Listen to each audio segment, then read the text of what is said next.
आजची जी रेसिपी आहे ती बघून कोणीही म्हणणार नाही की ही रेसिपी मी घरी बनवली आहे। पक्का सगळे म्हणतील की मी बाहेरून मागवली आहे, पण ही रेसिपी मी माझ्या हाताने घरी बनवली आहे।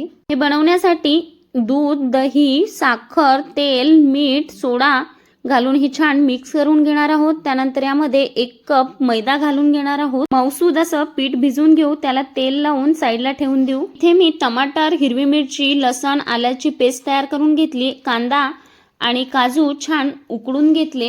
यानंतर इथे मी कढई घेतली, त्यामध्ये तेल आणि तूप टाकून घेतलं आणि काजू छान लालसर तळून घेतले।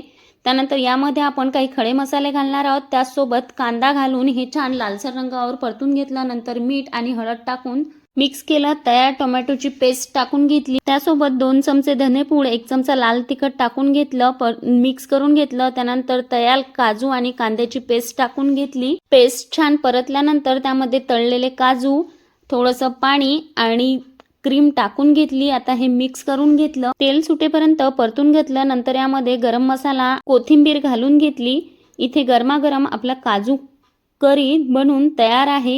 आणि झाकून 10 मिनिटांसाठी साईडला ठेवून घ्यायचं। 10 मिनिटांनंतर भिजवलेल्या पिठामधला एक लाटी तयार करून घेऊ आणि छान अशी लाटून घेऊ। कोथिंबीर आणि कोलंजी लावून घेऊ, पुन्हा एकदा थोडंसं लाटून घेऊ। मागच्या साईडला पाणी लावून घेऊ आणि ताव्यावर टाकून ही छान अशी शेकून घेऊ।